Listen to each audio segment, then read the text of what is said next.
Hello, welcome to Unicorn Princess Tarot. So this is our reading for Capricorn.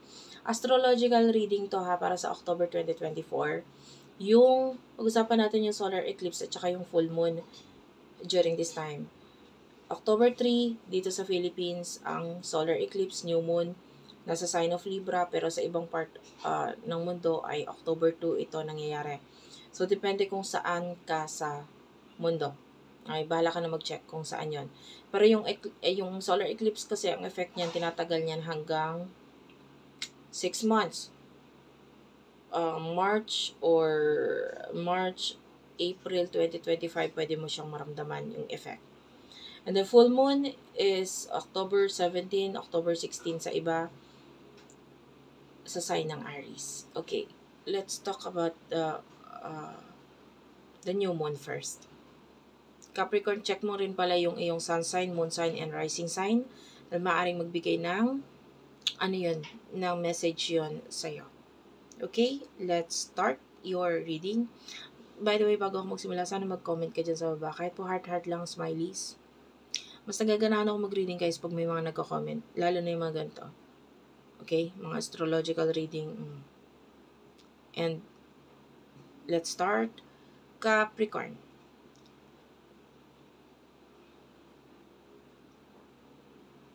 So, yung mo nangyayari ito sa sign of Libra in your 10th house. So, ito ay may kinalaman sa achievements mo sa mundo. Like, your public life. Also, it talks about the father. Okay? May kinalaman ito sa iyong career and or your vocation. So, with the new moon there, yung new moon kasi actually could be a new beginning, transformation or changes. Pero ito ay forming a rebellious energy of Lilith and Mercury. So, pwedeng there's a possibility na a career in the past ang pwedeng mag-resurface sa'yo, and there's this energy na parang gusto mong i-pursue itong past na ito eh. And then might be kasi alam mo yung placement ng planet na ito ngayon is like giving you a mirror ng buhay mo, like you looking in a mirror, no? Para nakikita mo yung buhay mo, yung salamin ng buhay mo ngayon, then ma-realize mo ano yung mga bagay na hindi okay ngayon sa buhay mo na dapat mong baguhin. Okay?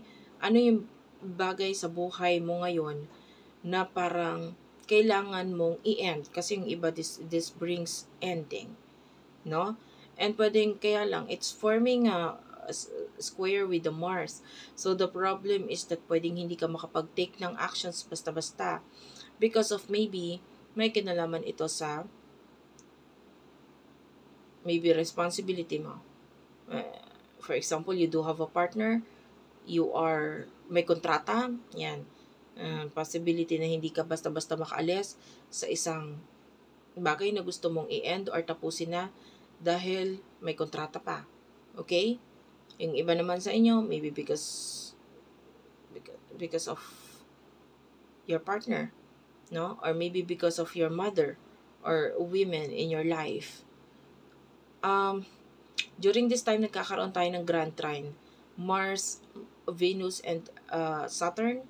Naka-Grand Trine siya sa mga water sign, Cancer, Scorpio, and Pisces.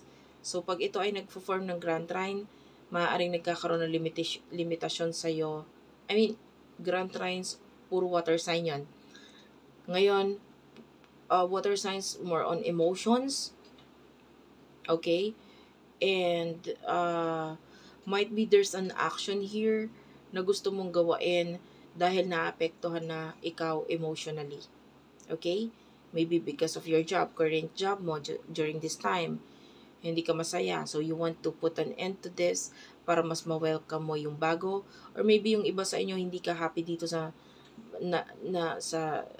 maybe new beginning mo and you want to bumalik sa nakaraan. Diba? Pwedeng balikan yung dati mong trabaho, dati mong career because you're not happy kung nasaan ka. Or, yung iba naman, pwede namang there's a possibility of you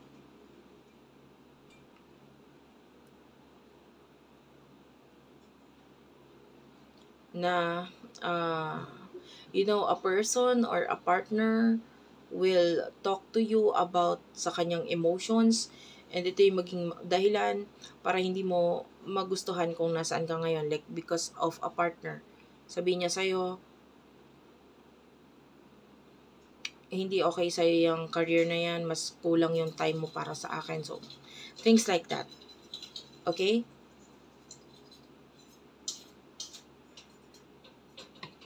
Well, nakakita rin tayo ng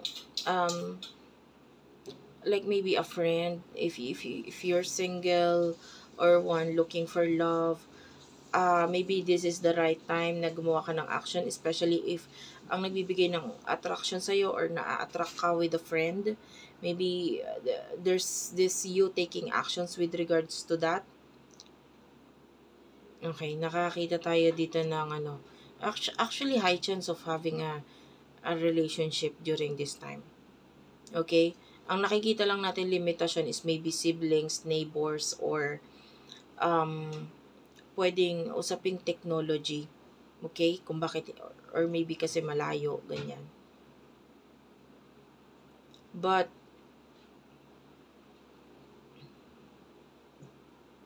a lot of healing ang nakikita natin mangyayari pagdating sa home, with regards to house. Ayan, kung ano yung mga bagay na dapat ayusin, baguhin dyan sa tahanan, ay pwedeng magawa during this time. Especially, this is new moon, solar eclipse, so new beginning. So, yung iba, maybe pag-transfer ng bahay or lilipatang bahay. Or yung iba, there's a high chance of pagbabago or pagpapalit-palit or pagbabago ng placement ng mga gamit sa bahay. Okay? Also renovation. Okay. Pag-usapan naman natin yung full moon, October 16, October 17. Sa Philippines, 17 kasi yun eh. Well, it's happening in your fourth house. So, fourth house is about, fourth house is about home, mother, and women in your life. Also, it talks about children. It talks about, it talks about psychological foundation, like your roots, your private life, no? Nakita tayo dito ng healing, and full moon is also completion and transformation.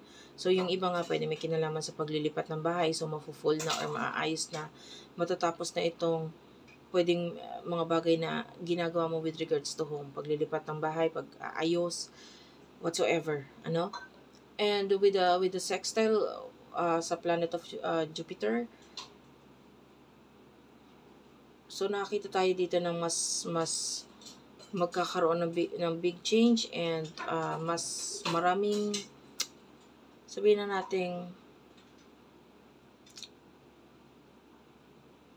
it has something to do with your work or your career. So, pwedeng magkaroon ng dagdag sa trabaho or sa career during this time. And, well, of course, you like that. That's growth for you. Nadagdagan si trabaho, pero nakakita tayo ng growth with regards to your with your money. No? Maganda yung placement niya, or Jupiter is forming a sextile with the moon and trine with the sun. So, yung placement na yon, the moon and sun and Jupiter, napakagagandang mga planets niyan. And nakita tayo dito na possible na may mag-grow sa'yo. And medyo magiging mas madali sa'yo na mas mapansin ka. Especially ng iyong friends or group of people or katrabaho, co-workers. No? Sa mga bagay na ginagawa mo. Kaya lang, yung iba sa'yo, emotionally, pwedeng may effect yon. Just guys, focus also sa iyong health during this time. Kasi with the moon and Chiron, pwedeng itong pagdagdag mo ng trabaho or ng career is maka-apekto naman ito pagdating sa iyong um, health. Okay? And